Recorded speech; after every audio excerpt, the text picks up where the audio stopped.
ପିଲାମାନେ ଭଲ ଅଛ ତ? ରାମାୟଣ କଥା ପ୍ରବନ୍ଧଟିର ସମସ୍ତ ପର୍ଯ୍ୟାୟ ଆମର ସରିଯାଇଛି। ମୁଁ ଭାବୁଛି ତୁମେମାନେ ବିଷୟଟିକୁ ଭଲ ଭାବରେ ଉପଭୋଗ କରିଥିବ ଏବଂ ମନେ ରଖିଥିବ ମଧ୍ୟ। ତେଣୁ ଆମେ ବର୍ତ୍ତମାନ କିଛି ମୂଲ୍ୟାୟନ କାର୍ଯ୍ୟକ୍ରମ ସେହି ବିଷୟରେ ଆରମ୍ଭ କରିବା। ମୁଁ ତୁମକୁ କେତେଗୁଡ଼ିଏ ବ୍ୟାକରଣଗତ ପ୍ରଶ୍ନ ଦେବି ଏବଂ ଆଲୋଚନା ମାଧ୍ୟମରେ ତାର ଉତ୍ତର ଆମମାନେ ମିଶି କରିବା।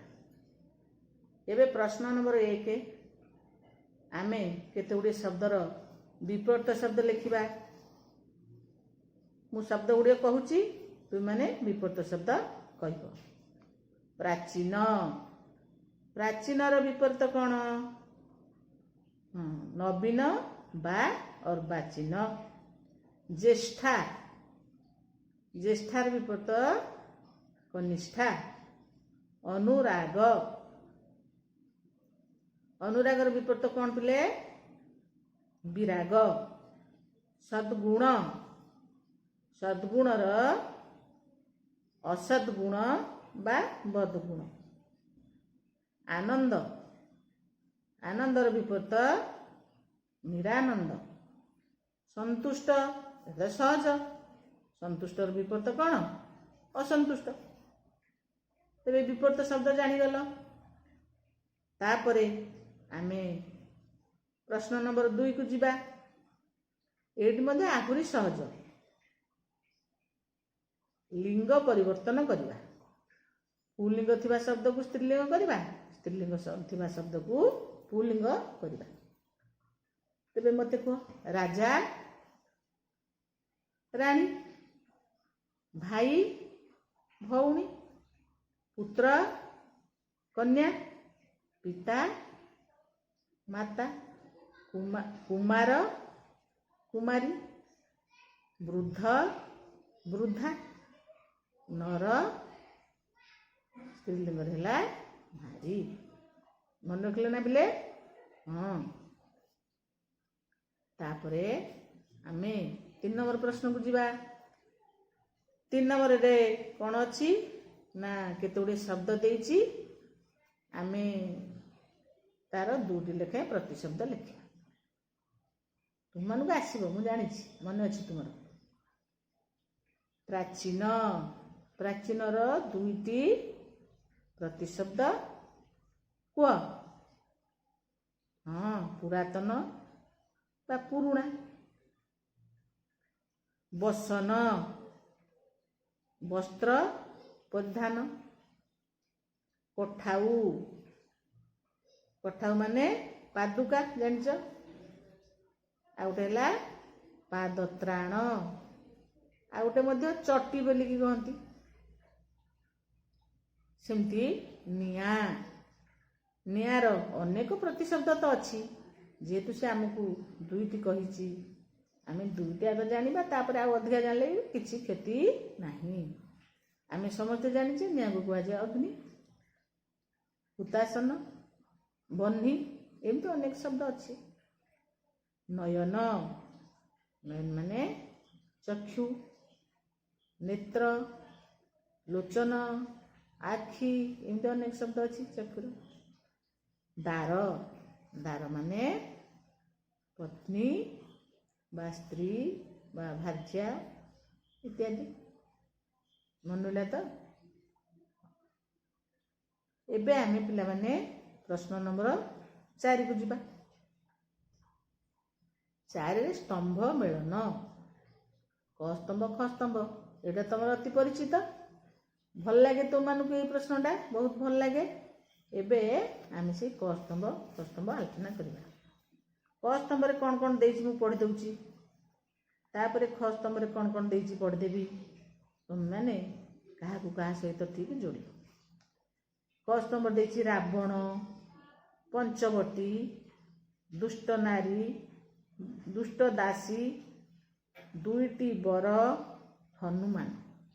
ଖ ସ୍ତମ୍ଭରେ ଦେଇଛି ଲଙ୍କାପତି, ସୀତାହରଣ, ମନ୍ଥରା, ଅଙ୍ଗୀକାର ଓ ଅନୁଚର। ତେବେ ଏବେ ଆମେ କ'ଣ କରିବା? ସ୍ତମ୍ଭ ମେଳନ କରିବା। କ ସ୍ତମ୍ଭର ଉପଯୁକ୍ତ ସହିତ, ଉପଯୁକ୍ତ ଶବ୍ଦ ସହିତ ଖ ସ୍ତମ୍ଭର ଉପଯୁକ୍ତ ଶବ୍ଦକୁ ଯୋଗ କରିବା। ରାବଣ, ରାବଣ ଲଙ୍କପତି। ପଞ୍ଚବଟୀ ସୀତାହରଣ। ଦୁଷ୍ଟ ଦାସୀ ମନ୍ଥରା। ଦୁଇଟି ବର ଅଙ୍ଗୀକାର। ହନୁମାନ ଅନୁଚର। ମନେଲା ନା ନାହିଁ ପିଲେ? ହଁ, ଦେଖିବ, ଆଉ ଟିକେ ଦେଖିବ ଘରେ ହେଲା। ତେବେ ଆମେ ପ୍ରଶ୍ନ ନମ୍ବର 5କୁ ଯିବା। ମୁଁ ତୁମକୁ ଏଠି ନୂଆ କଥାଟିଏ ଦେଇଛି, ଯାହାକି ତୁମର ଆଲୋଚନାର ପର୍ଯ୍ୟାୟ ଭିତରେ ନଥିଲେ ମଧ୍ୟ ତମମାନେ ଏଇଟା ଜାଣିବା ନିହାତି ଜରୁରୀ, ଯେହେତୁ ତମ ପ୍ରବନ୍ଧରେ ସେଗୁଡ଼ିକ ସେଇ ଶବ୍ଦ ଗୁଡ଼ିକ ସ୍ଥାନିତ ହେଇଛି। ତମମାନେ ସେଟା କିଛି ଜାଣିବା ଦରକାର। ଏଇଟି ହେଉଛି ସନ୍ଧି ବିଚ୍ଛେଦ। ସନ୍ଧି କ'ଣ ନା, ଦୁଇଟି ବା ତିନୋଟି ଶବ୍ଦକୁ ଯଦି ଆମେ ମିଶେଇକିରି ଗୋଟିଏ ଶବ୍ଦ କରେ ତାକୁ କୁହାଯାଏ ସନ୍ଧି।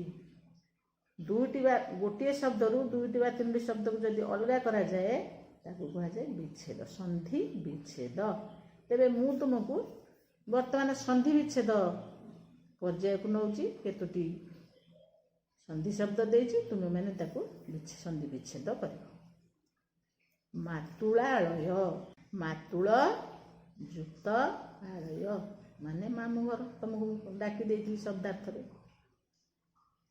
ତଦନନ୍ତର, ତତ୍ ଯୁକ୍ତ ଅନନ୍ତର ସମାନେ ତଦନନ୍ତର। ମୃଗୟାର୍ଥ, ମୃଗୟା ଯୁକ୍ତ ଅର୍ଥ ସମାନେ ମୃଗୟାର୍ଥ।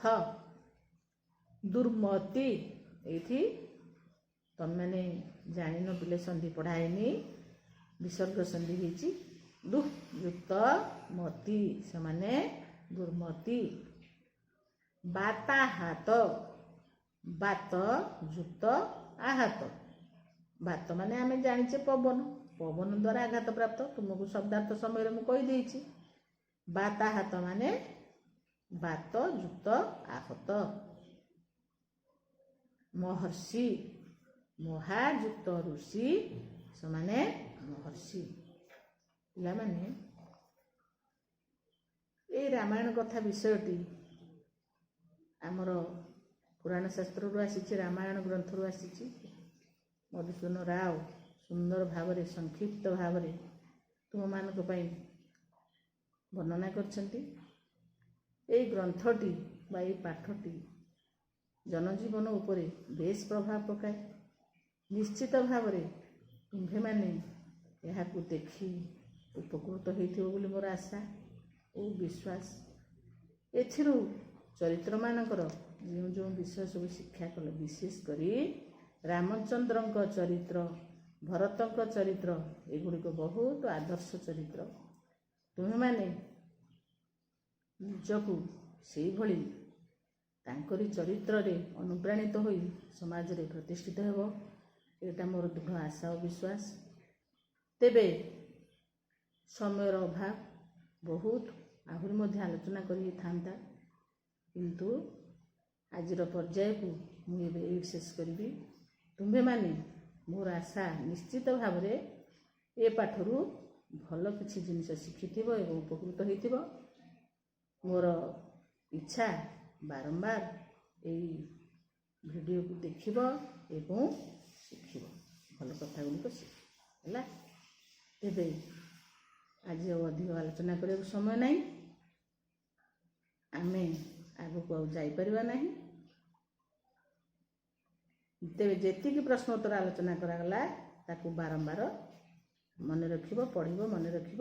ହଁ, ଏବେ କରୋନା ସମୟ ଚାଲିଛି ପିଲେ, ବାହାରକୁ ବାହାରିବ ନାହିଁ, ମାସ୍କ ପିନ୍ଧିବ ଏବଂ ସାନିଟାଇଜର ବ୍ୟବହାର କରିବ। ତାଦ୍ୱାରା ଆମେ ଜିତିବା ଏବଂ କରୋନା ହାରିବା। ମନେ ରହିଲା ତ ମୋ କଥା? ତେବେ ଆଜିର ପାଠକୁ ମୁଁ ଏଇଠି ସମାପ୍ତ କରୁଛି। ରହୁଛି, ଧନ୍ୟବାଦ।